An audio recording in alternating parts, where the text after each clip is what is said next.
Hey guys, welcome back to my channel. Almost had a bit of a blank spot there. As you can see, I've still got semi-straight hair. It's starting to get a little bit kinky now. It's been, I don't know, almost a week since I've got my hair done. And I'm going to wash it today, so this is the last time you'll see me looking 28, not my actual age. Anyway, I won't go on about my hair because my channel isn't about beauty, but yeah, so we'll continue. Now, I'm not sure if this person is a subscriber, but I was sort of asking you guys, as I normally do, if there's anything you want to see on my channel, and I asked about animal videos, and he said, well, why don't you do a video on the history of cats and dogs? And I thought, yes, why don't I? So I've got some information here which I'm going to read. As per usual, I won't read the whole thing. I'm just going to tell you where they came from and when they were first domesticated, basically. So cats and dogs, I'm just going to do cats for now, and then in the next part I will do dogs. So, excuse me. Where did domestic cats come from? It is believed that all modern cat species hailed from one ancestor, the Middle Eastern wildcat, Felis sylvestris. Hope I said that properly. Researchers largely based this theory on their similar skeletal structures. I'll continue. However, more evidence emerged on the origin of cats when a study published in 2007 analysed the DNA of different wildcats from various regions and compared them to domesticated cats.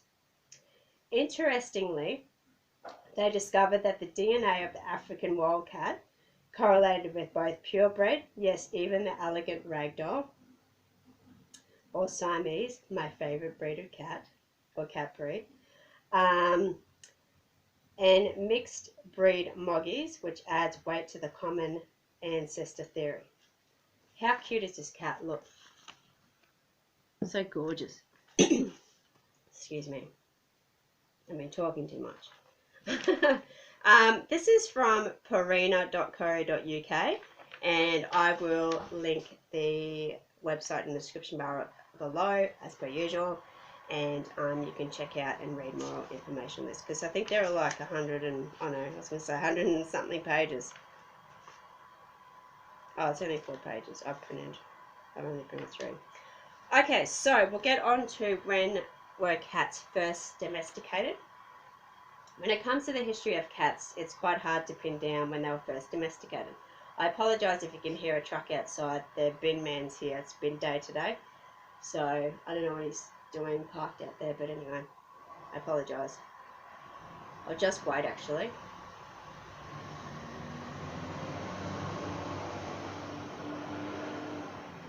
Okay, he's gone. I'll start that again, guys. When it comes to the history of cats, it's quite hard to pin down when they were first domesticated. This is largely due to the previously mentioned fact of their remarkably similar skeletons. Now, this is, I think some man did, like went out and did some research, like an archaeological dig or something like that. It wasn't until 1983 that we even had the first inkling of cat domestication.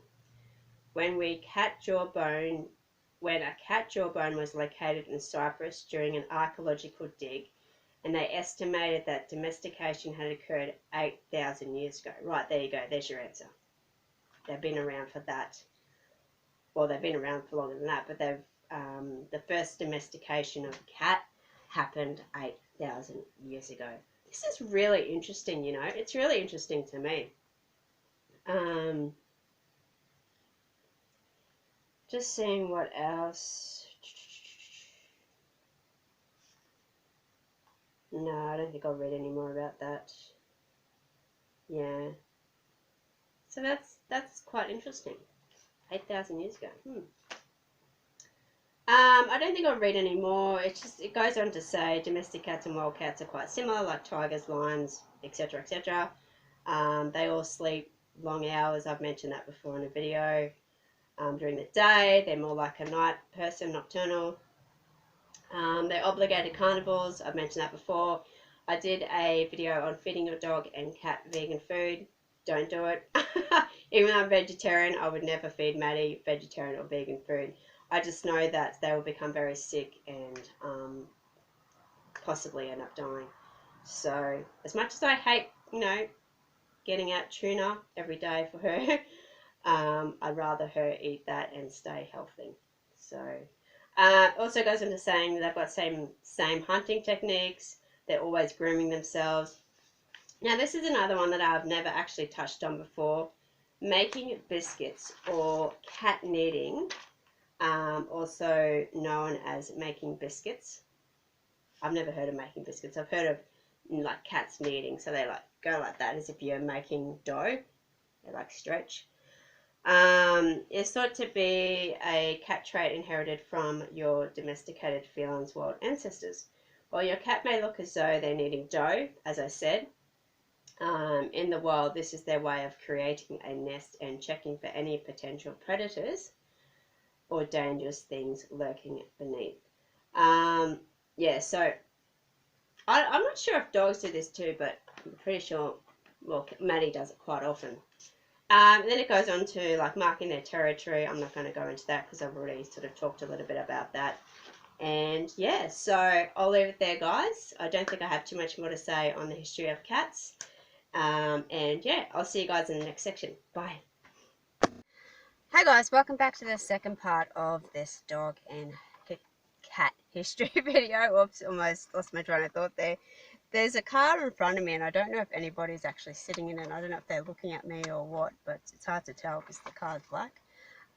Anyway, I'm going to talk about the history of dogs in this section as I've already done cats. I'm only going to read you a little bit of a paragraph and this will sort of explain when dogs were first domesticated and where they basically came from. I think like cats, they sort of started back in the Middle East and or around Egypt or something like that, but yeah, I'm not 100% sure on that. So as I said, I'll just read a little bit of a paragraph from this website, which is www.pbs.org. And as per usual, I will link it in the description bar below in case you want to read more information. I'm not going to read the whole thing. It's basically just a whole page anyway, so it just looks like that. So yeah, because I was sort of reading a little bit before and I went, I don't think I want to read the whole thing. But yeah, so evolution of the dog. Recent molecular evidence shows that dogs are descended from the grey wolf. So wolves, there you go. They were domesticated about 130,000 years ago. So I won't read any more about that. It's also got stuff like, years of selective breeding by humans has resulted in the artificial evolution of dogs into many different types. So there are so many different types of dog breeds out there at the moment, like designer dogs and stuff like that. There's probably even designer cats as well. So you could probably, yeah, I'm sure there are more designer dogs and designer cats, but yeah. It's got here from Pekingese to St. Bernard and Greyhound. Dogs come in such startling variety, it's easy to forget they belong to the same species. The profusion of breeds today, at least 150, there you go, reflects intense, purposeful interbreeding of dogs in the past 150 years. So I won't continue. As I said, I don't really want to read the whole thing because I'll probably be here for the next 2 to 3 minutes. I don't want to do that. But yeah, I guess it's sort of the same as cats in a way, but obviously cats don't stem from a grey wolf, and sort of vice versa with dogs and cats. But yeah, cats are a little bit different, even though like wolves and dogs are totally different anyway. I don't even know if we have wolves here in Australia. We've got just dingoes, really. So, and no one really has a pet dingo, so that's probably the closest wildlife dog that we have here in Australia. But yeah, that's all I'm really going to say on that. I know it really wasn't that much, but you can always Google or read this whole article at your own leisure, I guess you could say, and you could probably get more information from Wikipedia. I was searching so many different websites to get more information on the history of dogs and stuff like that, but for some reason, I just found this website a little bit better than all the other ones. Sorry, there's a car driving around. I just found like the information a little bit better, even though I didn't read you that much. But you can probably find other information. You can probably even go to the libraries and get information on the history of dogs and cats as well. But that's not something I'm going to do. So I'll leave it there, guys. Thanks for watching, and I'll see you all in my next video. Bye. What are you doing, Maddie? What are you doing? You want to roll over? You want to show people how you roll over? No?